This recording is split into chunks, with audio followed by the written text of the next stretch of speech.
From JBS Studios in Greater New York, this is the JBS News Update with Teisha Bader. I'm Micah Halpern, sitting in for Teisha Bader, here with the JBS News Update for Thursday, May 11th, 2017. Saudi King Salman bin Abdulaziz invited Palestinian Authority President Mahmoud Abbas to the summit of Arab and Muslim leaders to be attended by U.S. President Donald J. Trump. The summit will take place on May 21st, the day before Trump arrives in Israel, where 17 Arab leaders will be present. If Abbas attends the summit, he and Trump will have seen each other twice in the same week and 3 times this month. This week, the Kremlin said Russian President Vladimir Putin and Prime Minister Benjamin Netanyahu had a telephone conversation. The two discussed settlement construction and the crisis in Syria. Netanyahu's office said that he congratulated Putin on the occasion of the 72nd anniversary of the victory over the Nazis. This is known as Victory Day. Netanyahu reiterated Israel's opposition to Iranian presence in Syria.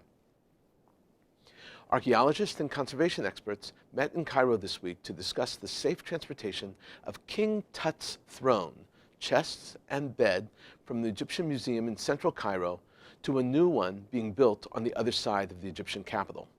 The meeting, organized by the Egyptian Ministry of Antiquities, brought together experts from Egypt, France, Spain, Germany, Switzerland, Denmark, and Japan. The meeting discussed methods to display the human remains discovered in King Tut's tomb, particularly those belonging to his 2 daughters, both stillborn. Moving items belonging to King Tut has become a particularly sensitive issue since 2014, when the beard attached to the ancient Egyptian monarch's golden mask was accidentally knocked off during work on the relic's lighting.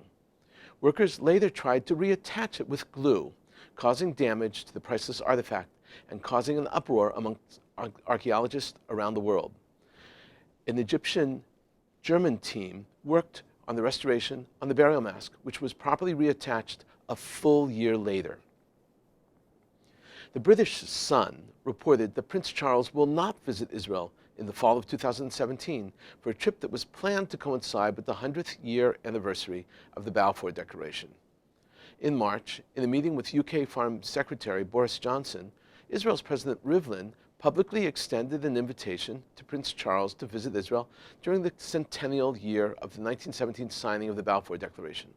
According to The Sun, the Royal Visits Committee, the branch of the Foreign Office that coordinates trips on behalf of the royal family, nixed the visit in an apparent attempt to avoid upsetting Arab nations in the region who regularly host UK royals, unquote. The report in The Sun said Rivlin's invitation never reached the office of Prince Charles. The UK Foreign Office denied the visit had ever been planned. A spokesperson said, quote, Her Majesty's government makes decisions on royal visits based on recommendations from the Royal Visits Committee, taking into account advice from the Foreign and Commonwealth Office. The committee never proposed a royal visit to Israel for 2017. Plans for 2018 will be announced in due course, unquote. While royals have visited Israel in the past, no representative of the British monarchy has ever come to the country on an official royal tour. Prince Charles's attendance at Shimon Peres's funeral last year and the funeral of Prime Minister Yitzhak Rabin in 1994 did not include diplomatic meetings and are not considered official royal visits. Nor was the brief 1994 visit by his father, Prince Philip, the Duke of Edinburgh, to attend the ceremony commemorating his mother, Alice of Battenberg, who was buried on Jerusalem's Mount of Olives. Despite numerous invitations over the years, no UK government has approved such a visit to Israel since the end of the British Mandate and the establishment of the State of Israel in 1948. Israeli officials have been upset at the royals' unwillingness to come to the Jewish state, while they appear to have no qualms about visiting Arab states like Saudi Arabia and Qatar. Turkish Minister Ahmet Arslan said on Thursday that Turkey has warned online encyclopedia Wikipedia, which was blocked by Ankara 2 weeks ago, over what it says is content creating a perception that Turkey is supporting terrorist organizations. Turkey's telecommunication watchdog said 2 weeks ago that access to Wikipedia had been blocked, citing a law allowing it to ban access to websites deemed a threat to national security.